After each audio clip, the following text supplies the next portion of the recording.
Live from our 7 Tasmania studios, your nightly news with Joe Palmer begins now.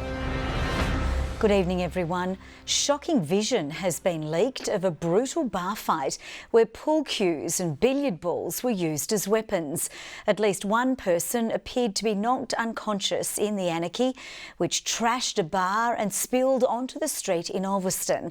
And a strong warning, this story contains violence and isn't suitable for sensitive viewers.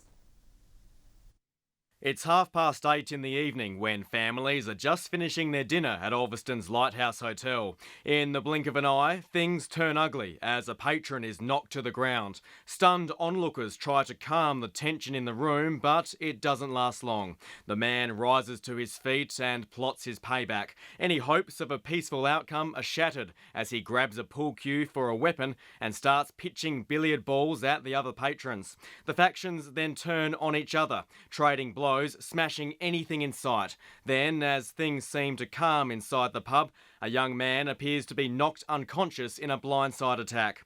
The shocking violence even spills onto the street. One man is tossed to the ground as human rubble. The fighting would later spread to neighbouring businesses, causing more damage to property. Another patron grabs a chair, tossing it outside. It's thrown back at someone else in the melee, who loses their footing and slips down the stairs. The incident happened on January 17. No one has been arrested at this stage. Police are still trying to identify those involved and work out why the fight broke out. Police say incidents such as the one seen here are rare. Anyone with information should contact Crime Stoppers. In a statement, the hotel's management says it has reviewed its security arrangements and says the incident is isolated and out of character. Tom Johnson, 7 Tasmanian News. 2 men have been shot and another stabbed in separate incidents across Launceston last night. One man is now in a critical condition after suffering a gunshot wound to his torso. Our reporter Sean McComish has more. Police are investigating 3 separate incidents which all unfolded within hours on Wednesday evening. Just before 5, a 27-year-old man arrived at the Launceston General Hospital with a bullet wound to his groin. He's now in a stable condition after surgery. Circumstances surrounding how that wound occurred are still being investigated, so at this point it's undetermined exactly how he sustained that gunshot. At 7, police and paramedics were called to a home at Rochalee after another man aged 20 was shot in the torso. A modified double-barrel shotgun was discovered nearby. He's undergone surgery and remains in a critical condition. Then at 7:45, officers rushed to Waverley, where a man in his 30s was found by passers-by with a knife wound. He's now in a stable condition. Police believe all 3 people involved in that incident are known to each other. 27 years in policing, I've never had a night like this in Launceston. As I say, I can reassure the public by saying they're not connected. Detectives say the firearm incidents are likely accidental, but anticipate making charges over the stabbing incident. They're still appealing for witnesses to come forward. The township of St Mary's was put on alert with a bushfire breaking out near the town this afternoon. The blaze was at watch and act but has been downgraded to advice as crews work to contain the fire. Esk Main Road is closed and drivers are warned to stay away from the area unless necessary. More cases of Australians contracting the deadly coronavirus have been reported, resulting in new alerts from health authorities. Tasmania remains in the clear, with results from a Launceston woman coming back negative. But despite that, our state's pharmacies have been inundated by people buying protective masks. Airports across the globe on high alert as passengers try to avoid the risk of contracting coronavirus. We heard different cases here in LAX and in Chicago also, and that's where I'm from. And we heard, and we want to protect our child. I don't really know kind of what's going on. It's just me and my friend planned this trip a year ago, and then all of a sudden this virus comes up, and they're saying 5 of the airports that I'm flying into has had a case of it. The latest World Health Organization update, revealing more than 6,000 confirmed cases, the vast majority in China. but also listing the global risk assessment as high, with 68 diagnoses worldwide. Although the numbers outside China are still relatively small, they hold the potential for a much larger outbreak. Including 7 cases in Australia, the latest reported in Queensland. Authorities confirming an unwell Chinese national travelled on a Tiger Air flight from Melbourne to the Gold Coast on the weekend. Also cases among Australians in China. 2 Australians did contract the virus in Guangdong province. They have been treated, and the advice that I have, and I would want to be cautious on this, is that they have been released and are not seeking consular assistance at this stage. In Tasmania, 2 people have been tested for the infection as a precaution. And all those people have been diagnosed by being aware of the fact that they're at risk, seeking medical care and being appropriately tested and diagnosed.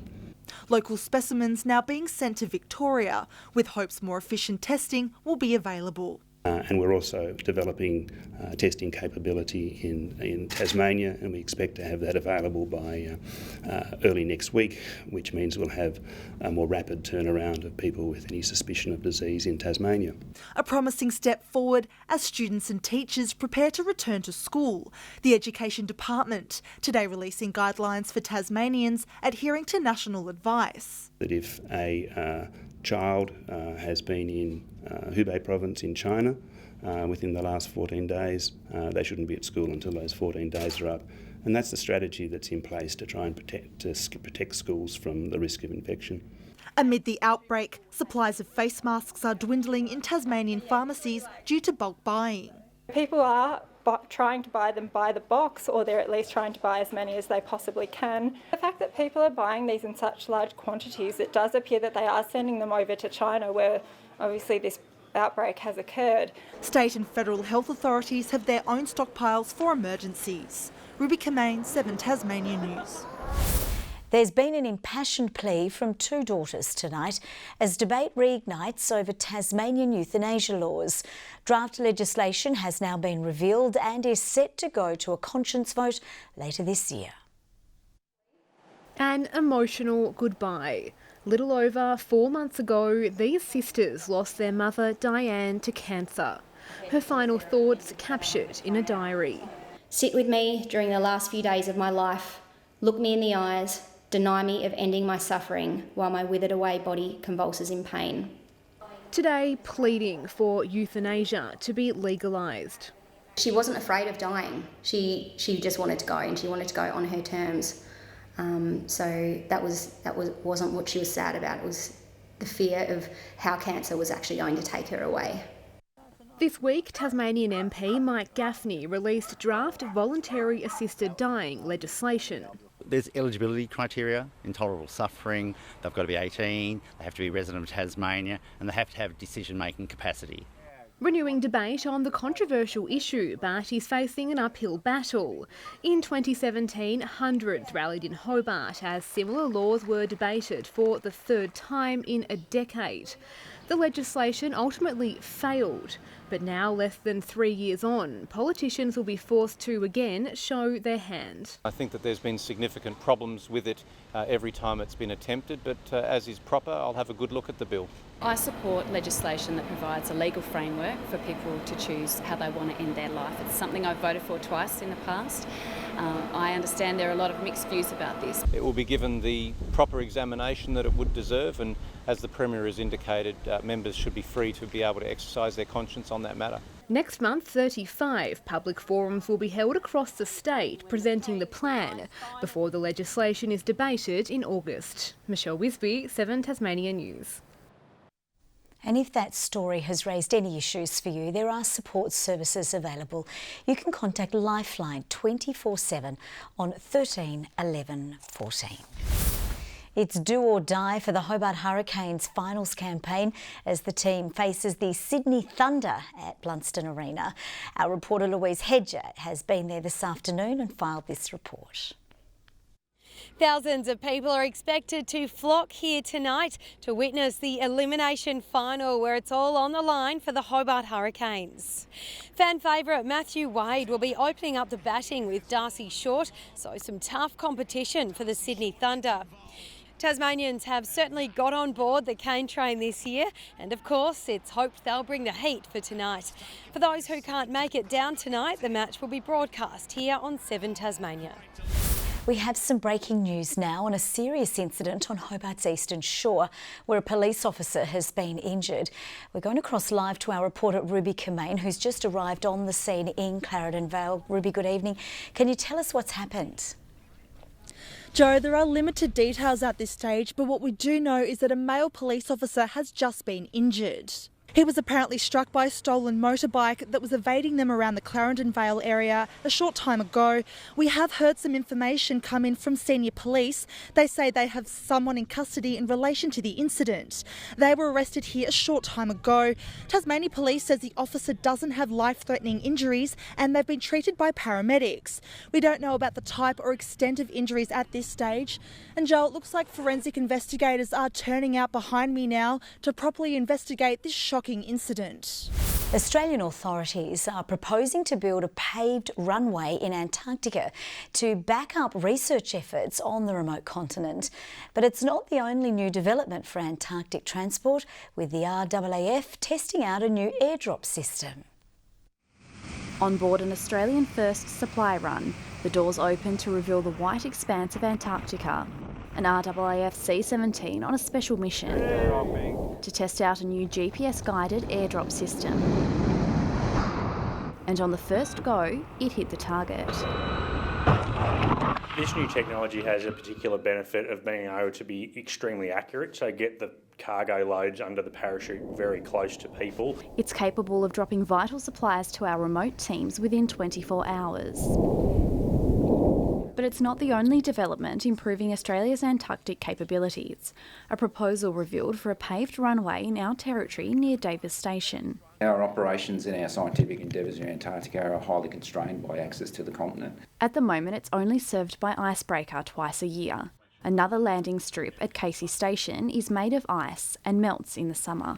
This will be the first kind of paved permanent runway in Antarctica that will provide access to the continent all year round. If it gets approval, the first landings on the new runway could happen by 2040, but it won't be open to everyone.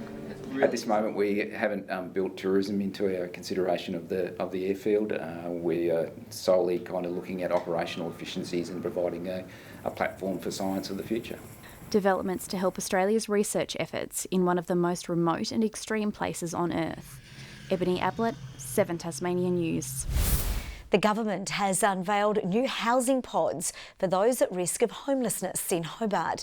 The temporary homes are being installed at crisis centres for those in need of secure accommodation, as shelters across the state are at capacity. Gently craned into place, these boxes will soon be a secure home for Tasmanians in need of a place to stay. And inside Bethlehem House today, there is an air of excitement. People are beginning to see themselves in these pods.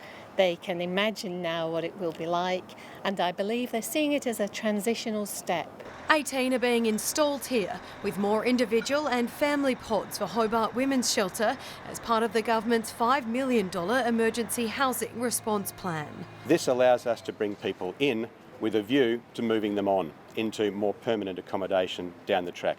Inside them, a bed, ensuite, kitchenette and desk, offering safe shelter and a network of support to help Tasmanians without a permanent home. It's a way of getting out of the trap that you are in, of addressing your issues and being helped and enabled to make more positive choices and get back out there.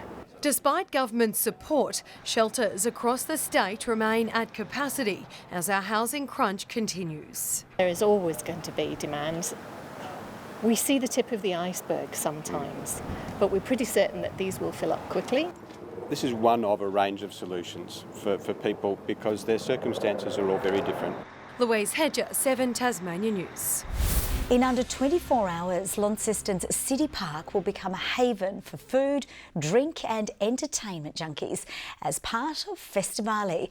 Local stallholders are bracing for the three-day festival, one of their busiest periods of the year. On the work site in City Park, there's a sense of excitement and an eagerness to excite the senses as Festive Ollie enters its final hours of preparation. We've certainly got a lot of the infrastructure in place already, and I'd say we're probably about half a day ahead of where we normally would be. This time tomorrow, you'll be hard-pressed to find an empty seat, with organisers expecting around 30,000 punters through the gates. Ticket sales are performing 40% better than the same time last year. I really think it comes down to this year the entertainment lineup. That lineup includes headline acts Eskimo Joe, Vanessa Amorossi and the Whitlams. It adds so much to our city and the entertainment, the food, and you get the opportunity to try a variety of things that perhaps you haven't tried before. But for many, the food and wine is the attraction. Gluttons preparing to gouge themselves on the best in local produce. Everything from your paellas through to great Tasmanian lamb. We've got crayfish on some of the menus, a lot of seafood around. 82 stallholders will show off their goods at the festival, some for the first time. We have 3 cuts gin on the market. Being a relatively new local business, we really wanted to participate in this year's Festive Ollie. Others are seasoned veterans. I would say that it's about our 15th year now. We're only a small business, so events such as this are huge for us. The 3-day festival will also see the return of FOGO bins to help reduce waste in landfill. The action begins tomorrow night. Garth Burley, 7 Tasmanian News. Some of the nation's best stage performers will once again return to our shores.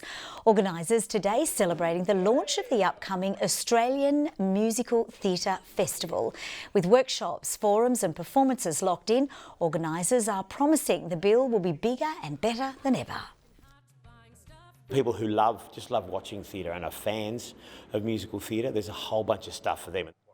Singing sensation Lucy Maunder was to be the guest star of the festival, which will take centre stage in May. Tasmanians have embraced today's hot weather as the temperatures soared across the state.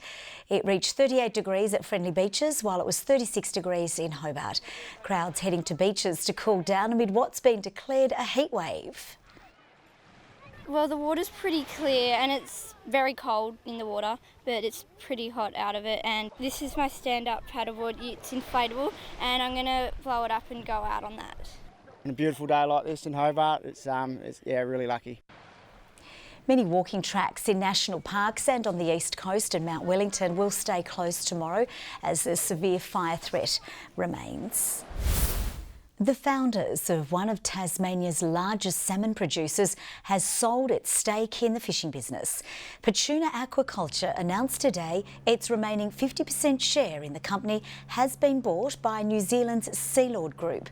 Owners Peter and Una Rockcliffe said it was a tough decision for them to sell, but it was in the best interest of the business's future. The family will still be involved in Petuna's wild fisheries operations. Australian Alex Bolt is into the Burnie International round of 16 after a 7-5, 7-5 win over Italian Liam Caruana. Meanwhile, top seed Taro Daniel of Japan remains in the tournament after a straight sets win. Young guns with the Launceston Tornadoes are looking for a competitive edge ahead of the NBL 1 season. 5 local players are joining the Tassie team at the Under-20s National Championships next week in Canberra. Most of our tournaments have been in April and July, so it's been kind of mid-season. So this would be good, just to get some games in before the season. This one. The NBL 1 season starts on April 18 with the first home game on Anzac Day. Tomorrow's Tasmanian Derby Day meeting at Elwick Racecourse has been postponed due to forecast hot weather and strong winds. The meet will now take place a day later on Saturday, with the first race at 12:20. The Tasmanian Racing Club is offering free entry as a result. The event will also mark the reopening of the new and improved racetrack following a $12.5 million redevelopment. Good evening everyone. Temperatures above average today with Hobart reaching 36 degrees, Launceston 32 and 21 in Burnie and Devonport. Friendly Beach is the state's top today with 38 degrees, 35 in St Helens, Ouse 34, 32 on Flinders Island, King Island 30 and 29 in Lyowini. Mostly sunny across Tasmania today with some low-level cloud around the south of the state. Smoke is visible from the Fingal fire. Looking at the rest of Australia, cloud and thunderstorms over a large area of northern Australia. A cold front is moving across the southwest of Western Australia with low cloud affecting the area. Onshore winds are bringing some low-level cloud onto the New South Wales coast. Tomorrow, a vigorous cold front approaching Tasmania and extending into the Bight. A low-pressure system and surface trough sits in the west of the country. Winds east to northeasterly tomorrow, 10 to 20 knots, reaching 30 knots in the west, but lighter winds in central north. There is a strong wind warning current for coastal waters from Southeast Cape to Sandy Cape. A fire weather warning is also current for most of Tasmania with the exception of the northwest and Bass Strait Islands. Hobart reaching 40 tomorrow with late rain, Huonville and Campania both reaching 40 degrees as well. 35 in Launceston, Devonport 27 with late rain and 28 in Georgetown. Rain and 26 in Burnie, Strahan 34 and 26 in Wynyard.